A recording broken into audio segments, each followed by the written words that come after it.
Hello, everybody. Hello, everybody. Welcome to a new episode of the Dissenter. I'm your host, Ricardo Lopes, and today I'm joined by Dr. Nicole Prause.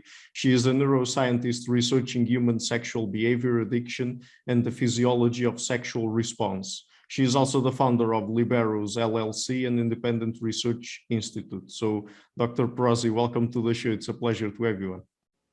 Thanks. I'm curious to see where we'll go.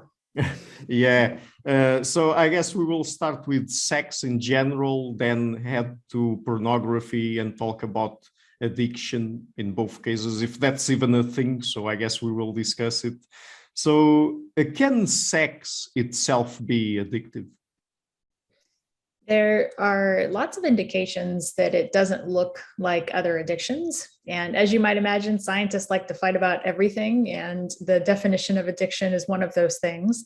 But there are some things that we agree on in terms of what should be present for an addiction.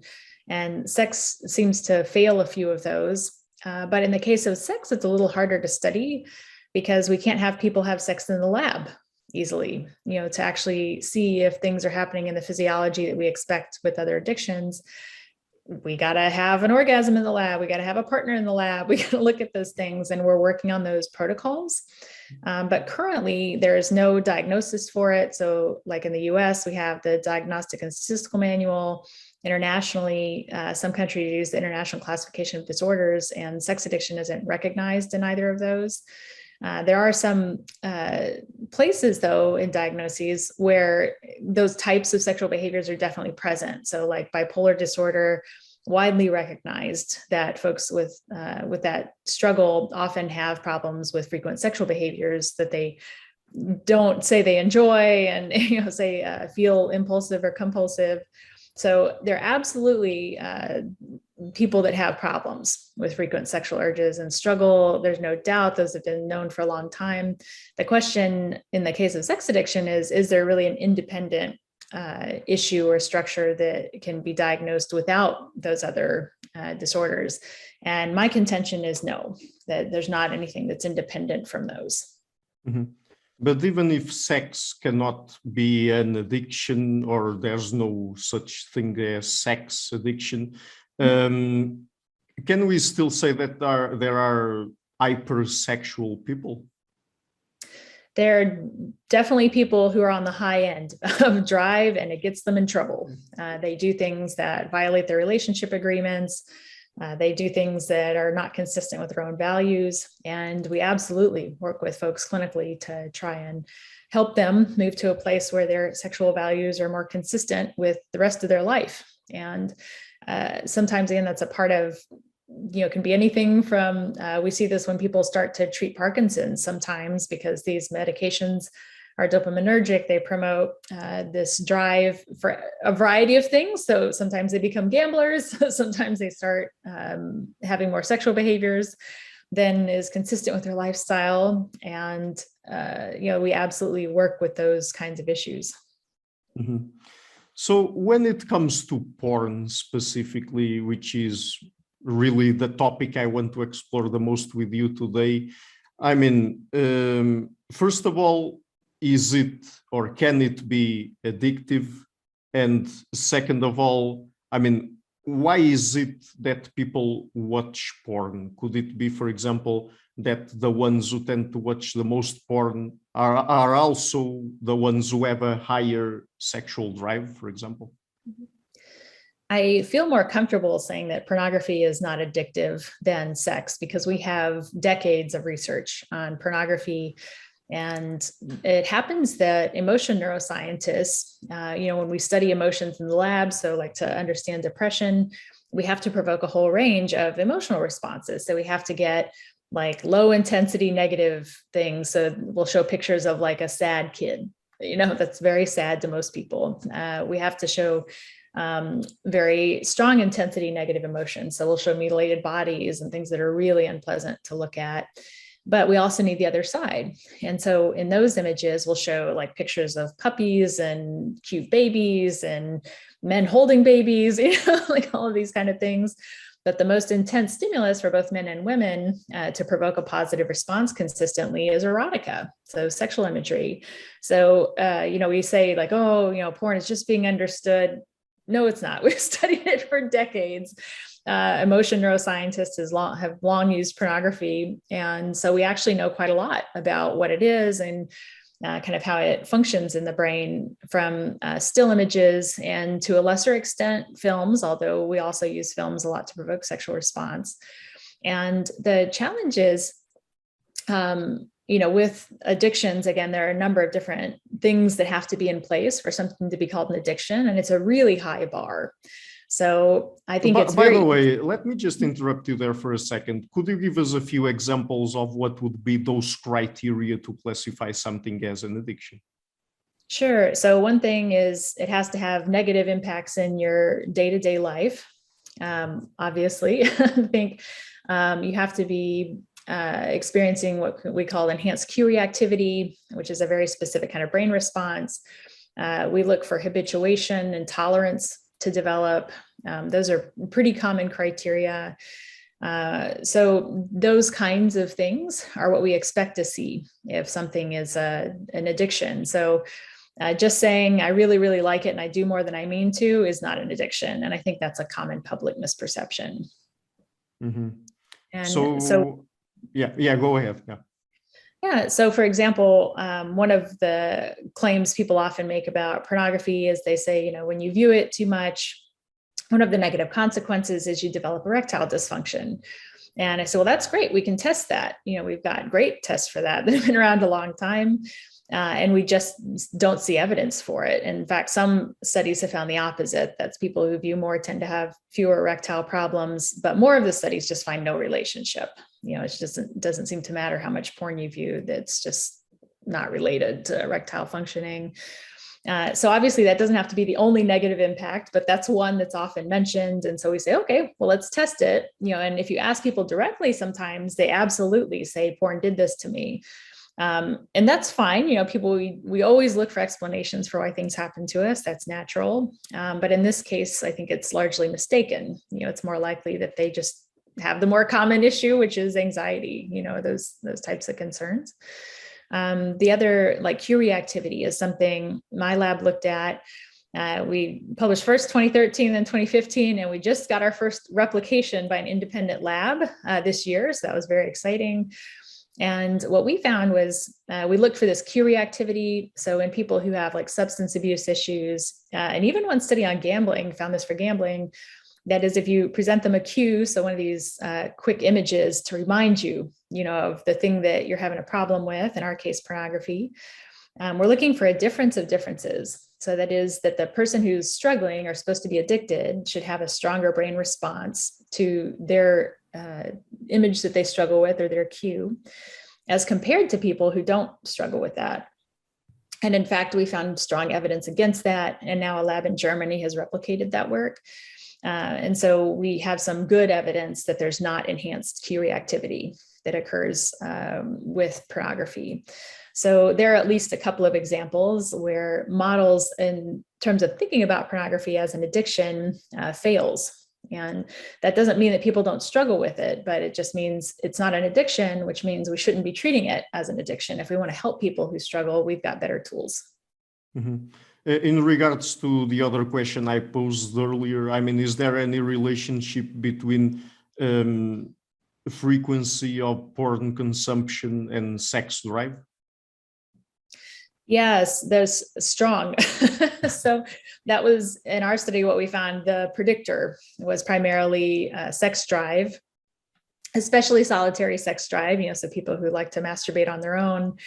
And so there's, we always laugh a bit at this, but you see, why are people using porn in the first place? Why'd you look at this? We're not watching it like a Hollywood film. In the vast majority of cases, people are using pornography to masturbate. And so I think this is not really a question of pornography in most cases. It's more to do with masturbation, and these old questions about, how does masturbating very frequently impact athletic performance? How does it impact testosterone? How does it, and so we're kind of getting these old questions rehashed. The second most common way of viewing pornography, or the way that it's used, is to co-view with a partner. So like to get a partner in the mood or to start sexual activity with a partner. And of course, that kind of viewing is very different than, I think, again, like the Hollywood viewing or the solitary masturbatory viewing. Those are by far the two most common ways that people view pornography. And so I think it's, we always have to keep that in mind. That is, we're not really just studying pornography. We're studying masturbation when we study pornography. And sometimes we're studying partnered sex, or, this enhanced partnered sex, because they're using this additional stimulus of pornography. So it's not quite as straightforward, as just watching film, yes or no. And whenever someone has a strong sex drive, they do a variety of more sexual activities. So higher sex drive, you're more likely to have anal sex. You're more likely to use toys, that's like vibrators and things. So it's part of that wider breadth of behaviors. If you have a higher sex drive, I think is just, you also view pornography more. Mm-hmm. When it comes to the masturbation side of things, is that something you also study? I mean, the potential negative effects frequent masturbation might have, or is that something you're not really interested in? We're very interested in the physiology of orgasm. So we have people masturbating to climax in the laboratory. Sometimes we do it automated. So we have a vibrator that is turned on and off by a computer. But that's a little trickier. So we're still largely relying on self-stimulation when we study that. And we're absolutely interested in that issue, like how these orgasms may relate to pornography, either their past viewing. We have one case published where we looked at someone, where they were masturbating to pornography. We turned the pornography off. We look at the response after to see if there was any shift to this claimed shift, and at least couldn't find any evidence for it in this one case. So there's so little known about orgasm physiology in general that this is one of those issues where, like, I'd love to answer that question, but we've got a lot of steps to get through before we can get to that point, I think. Okay, so would you say that, for example, when we hear out there on the internet, people from, for example, the NoFap movement is talking about positive effects, psychological and physical and physiological, of not masturbating, that we shouldn't take that too seriously? No, there's strong evidence against those claims at this point. I think they were being promoted so widely that we finally did study them and tried to see if there was any evidence for them. And we've not been able to find any, frankly. Mm-hmm. Okay, so still about porn, are there any documented and scientifically supported negative psychological effects of watching it? So pornography shares the same psychological effects as any intense emotional stimulus. So one thing people often say is, there's studies showing that pornography is distracting and it makes things that you view right afterwards difficult to attend to. That's true of every intense emotional stimulus, whether positive or negative. So some of the things I'd say, well, yes, it grabs your attention. It can absolutely keep your attention, but that's nothing unique to porn. That's just a feature of emotional stimuli. And that's part of why I like to talk about it in the context of that long-term research, is I think that's where it's properly considered. Along those lines, like other negative effects that we worried more about were the aggression issues. So there was a study in the 80s that showing people who were already predisposed to believe what we call rape myths. So this is the idea: if I buy a woman dinner, she owes me, I should get something from that. That people who endorsed those kind of beliefs, if they viewed violent pornography, would become more likely to endorse them afterwards. And that study, however, has been tried. But science in general tried to replicate it with pre-registration, really strong design, large sample size, and it didn't replicate. So it might have been true at the time. It could just be that our understanding of pornography has shifted, or it may be that study just wasn't a good study, and that's why it didn't replicate. We don't know. But that did relieve my concern that those kind of violent pornographies are causing the shifts. And that's what we're most worried about. That is, if viewing that kind of violent content can cause someone who otherwise doesn't have those tendencies to become that person, or someone who does have those tendencies even to choose to act on them, potentially. Of course, that's something we want to check on. And there was a concern about that early on that I think's been resolved. I think the thing that's most difficult that we're not going to have an answer for is kids viewing. So youth are less likely to know that this is entertainment, that it's not meant to be real. And we don't talk to them, especially in the US, about what sex is, or that sex feels good, but it only feels good if you like have good communication, and here's the clitoris and here's how orgasms work. We're lucky if we can talk about sex at all in our schools. So this concern about youth is kind of a funny one, in the sense that there's no way to get evidence one way or the other as far as its impact on kids, because to do that, you'd have to have random assignment to viewing pornography, and that is illegal. We do not show children pornography. So there's essentially no way to know what the ultimate impact is on kids who might not otherwise be exposed.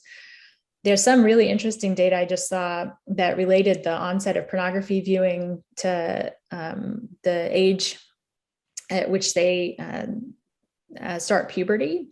And what that suggests is this really uncomfortable idea that, kids don't just become sexual when they turn 18, that they are developing sexually before that. And so if they start developing sexual interests earlier in life, including having an earlier puberty, that they're more likely to start viewing porn along with that, and tend to use it like adults, that is more commonly for masturbation. And this is, I understand, a really uncomfortable idea that kids are using pornography and searching it themselves to masturbate to it. But I think that's part of also our struggle in identifying whether or not there are negative effects, is we keep using this, youth exposed, they're exposed to porn. And by and large, they're not exposed, they're searching it out. And until we get to the point where we're comfortable saying that and researching that, I don't think we're going to know much about youth and what that exposure may or may not be doing, because, because of that verbiage, it's like, oh, they couldn't possibly have searched it out themselves. They're kids. It's like, no, they did, and they are. And we need to talk about sexual urges in kids to be able, though, to study that and research, what the implications of that could be. So we're always going to be somewhat limited in terms of our knowledge as to what might be a negative effect with kiddos. But then we have some contrary data too that say, youth who viewed more pornography have better knowledge of genital anatomy. So that's kind of uncomfortable. It does make sense, like the camera is right on the vulva sometimes. I say, well, we don't really have sex ed in this country, certainly not that kind of explicit sex education. It kind of makes sense, that kids that were looking at this stuff probably know where the parts are better. That's not how I would prefer they learn about them. I would prefer that they had a good education that would do that. But, we have to look at both sides of that if we're being objective scientists. It's what is the impact? What are the potential negative and maybe positive outcomes of that? And how do we understand how to proceed in terms of educating them and providing some literacy around what it is that they're viewing in a way that's age appropriate? Right. So to explore another potential source of problems derived from watching porn, do we have any idea if it could have any negative effects on people's relationship satisfaction? It's funny, there's a really strong gender effect there. So we constantly see women who view report higher relationship satisfaction, higher sexual satisfaction, more orgasm consistency. We're like, whoa. And to be fair, it's probably not because of the porn. It's probably, these are women who view porn are probably more open sexually in general. They probably do other things, more likely to use vibrators. Maybe they're more comfortable in communication about what they want and need with their partners. That may or may not be a consequence of porn. We don't know. But for whatever reason, the correlates seem largely positive for women. And then you look at guys and they're largely negative. That is, the more that they view, they say, I'm not satisfied with my sex life. And so that was a puzzle for a bit. We're like, why is this happening? It's the same stimulus. And so the best explanation I've seen from the data pieces we have so far is I think what's happening is on average, men tend to have a higher sex drive than women. Lots of overlap, obviously. I don't mean to stereotype here, but that is the case. In general, men report higher drive. And so I say, okay, if most people more heterosexual, that are homosexual, so usually it's a guy and a girl together, and if the guy's got a higher drive and he's not having sex with his partner, he's like, I would like to have more sex. And she said, I don't want that much sex. What does he do?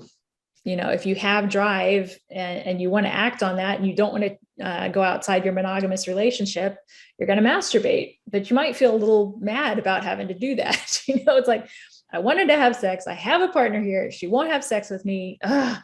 This frustration around like, now I need to masturbate and I'm watching porn. And so my guess is that it has something to do with that dynamic of, guys, when they're masturbating, it's more about, I couldn't get access to a partner that I wanted to have sex with, or it's more likely to be about that. And women, that's less likely. That is, if they want to have sex, they're more likely to have a willing partner, if they're attracted to men. So my guess is that's why we have really different effects by gender in terms of pornography and sexual satisfaction. Mm-hmm. But does that also manifest in the domain of self-partner evaluations? I mean, does that alter how people evaluate themselves sexually and their partners? Yeah, so we had this a series of studies around also like body image, so do women become more concerned when they see these models about how their partner perceives them?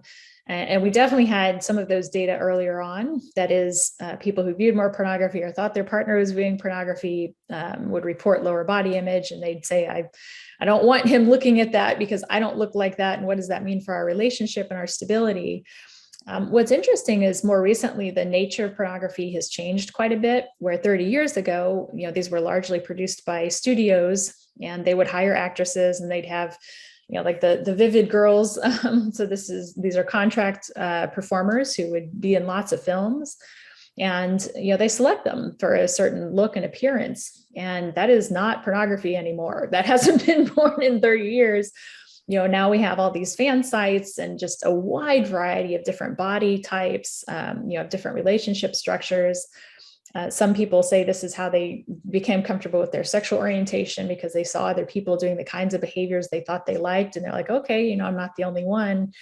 And that seems to be happening in pornography. So now when people look at body image and pornography, depending on how they study it, sometimes they find negative effects and sometimes they don't find any effect. And I think that's part of why, is to the extent now you see pornography and it is your body and somebody is attracted to that body, it's like, okay, I get that a little more. I think one of the other areas of interest in terms of the interaction is how open people are about their pornography viewing. So in couples where someone says, I view porn and I don't tell my partner, they tend to have more problems, so like more satisfaction issues, which makes sense, that presumably is a proxy for sexual communication in general. So if I'm hiding my porn viewing from you, what else am I hiding? Maybe I'd really like you to do this or that thing, but I don't feel comfortable telling you about that either. And that's my guess, is when people hide their porn viewing behavior, it's probably more than just the porn, that's something they feel uncomfortable communicating and don't maybe have as good sexual communication. So I think it's a bit of a moving target, to know like what the impact is of this on relationships, and complex one as well. It really depends on the structure of the relationship and how they're talking about the stuff they're doing. Mm-hmm. Do we know if the porn industry is bad for its performers? Yeah, that's a tough question if the industry itself is bad. So I don't study that myself. There have been only a few studies looking at porn performers, and they're just survey based, and there's no way they're representative, of the whole genre. So these are convenient samples of whoever they could get to fill out their, survey at the time, once in a while interviews.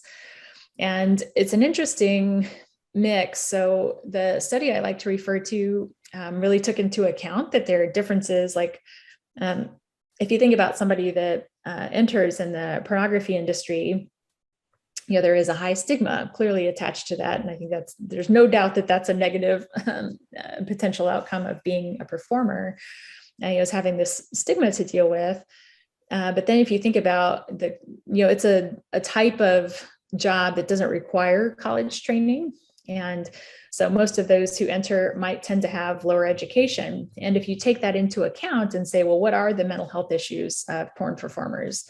What are the drug use habits of porn performers and all these things?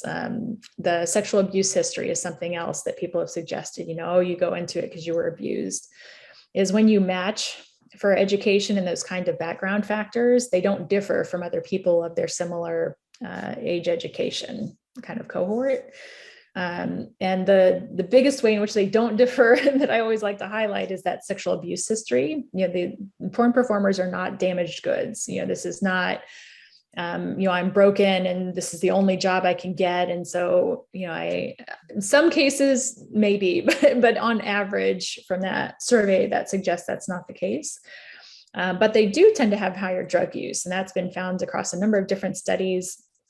And I think, again, that kind of makes sense. Like, this is a pleasurable, unusual job. It's something where they're really engaged in something that can be impulsive, that's really pleasure driven. And that's also sometimes how people end up with substance use. And so again, not abuse necessarily, but substance use. And so they do tend to report higher use of a variety of both now legal and illicit substance use.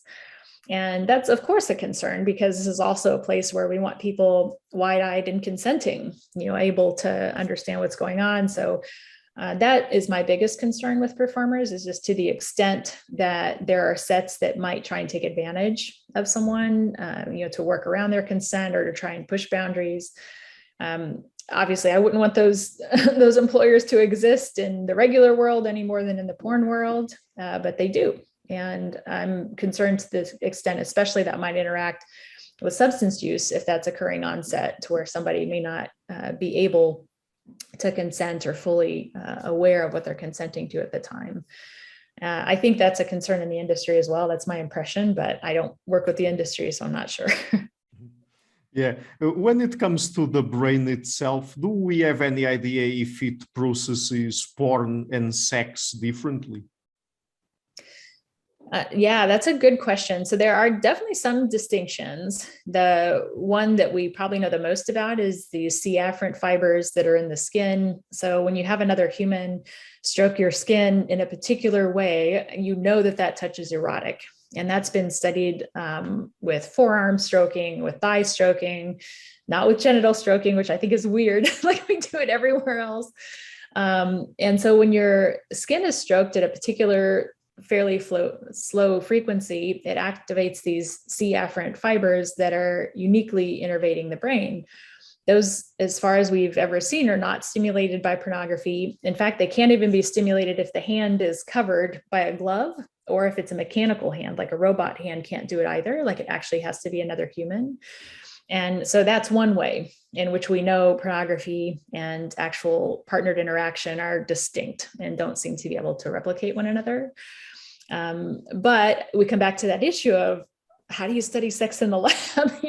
What's the right way to do that? And there's very, very little work. We're doing some of it, and it's early stage, where, like, our protocols, we just have one person manually stroking the genitals of another person, and it's not for sexual pleasure. It's more about the mechanics of it, is how we're studying it currently.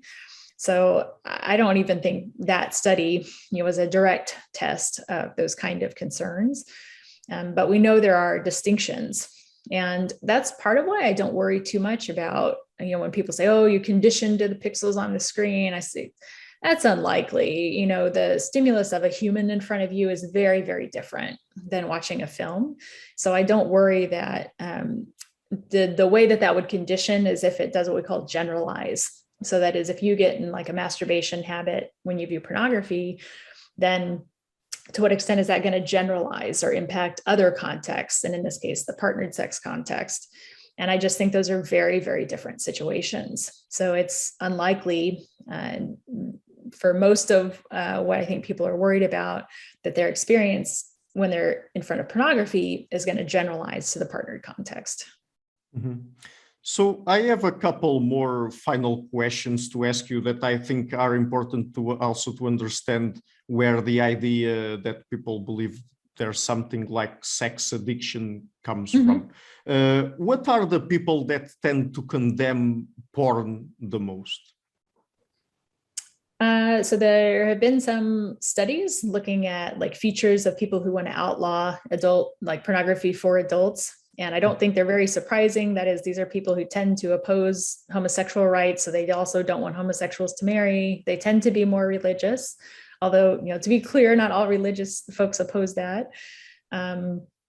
They tend to support gun rights in the US. That's one thing we've looked at also. So these are generally just conservative folks who tend to have other conservative values also.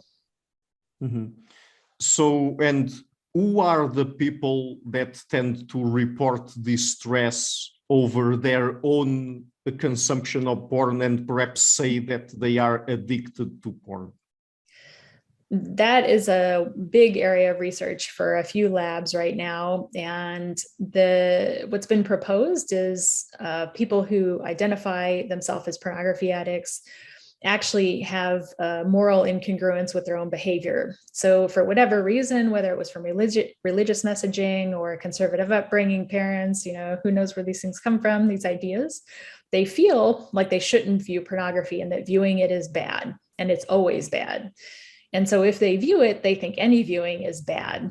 And, just having seen it alone, this is where we get the terms like, I think, exposure, because they say I was exposed. And I say, we don't worry in general too much if someone is viewing occasionally about, especially an adult, as to negative effects. But these folks do, because they think, if I just see this, if I get exposed to it, if my brain encounters this, I'm really going to be impacted. And in fact, we know there are some programs who teach people who view pornography, if you continue to view porn, the ultimate end is you molest your children. And we say, what? No, that's not a link that's never been shown. And of course, people are very upset by that possibility. And they say, well, my God, I've got to stop watching pornography because I'm going to sexually molest my children. These people told me that's where this ends up. And so I understand the upset, that is, if you've been given this message of porn being that damaging and that devastating, and that it always leads to this really horrific outcome, then of course you're going to be very upset by your own viewing. And I understand why you might think you're addicted. So would you say that it's linked to some sort of internal moral conflict? Absolutely. And so one of the treatments we actually have that's been tested is something called acceptance and commitment therapy to help with problem porn viewing. And the goal of that therapy is not to stop your porn viewing. It's to talk about, where did those values come from? How do I really feel when I view this, given that context? And how do I want this in my life?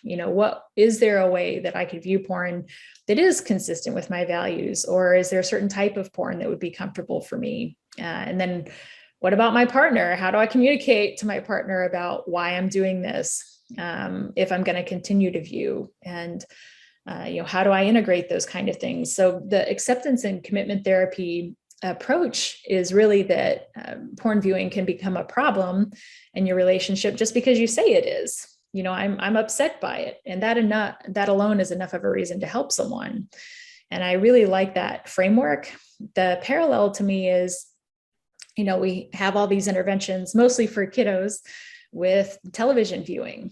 So viewing more television is strongly associated with obesity. That's a good reason right there to reduce television viewing. And, a lot of people say like, I watch too much TV, I need to be doing this other thing, or I wish I would learn my instrument and practice more, or get out, play my basketball more, but I'm just crashing at home watching TV because I'm tired after work. That alone, again, it's a good enough reason to help someone reduce their television viewing. And I view porn kind of the same way. That is, it can absolutely become a problem in your life that's inconsistent with the values that you have. And acceptance and commitment therapy that's freely available, manual you can download and work with a therapist online, is a great way, I think, of framing that and helping bring that kind of behavior into something that feels right for you, that it's not upsetting anymore. Mm-hmm.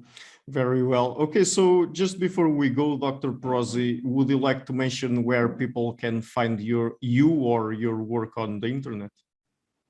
Sure. I have liberoscenter.com, so LIBEROS center, all one word.com. And from there, you can find, Twitter, other accounts, if you want to follow those along. I tend to be pretty active posting research on Twitter, so that's a good place to find some of these studies as well. Okay. And thank you so much for taking the time to come on the show. It's been very fun to talk to you. Well, thanks so much. I hope it's helpful and folks can reach out as they see fit on Twitter. Hi guys, thank you for watching the interview until the end. If you like what I'm doing, please consider supporting the show. It's thanks to people like you that it keeps running. I will leave links in the description box to Patreon and PayPal. Any amount, even just $1 per month, would already be a great help.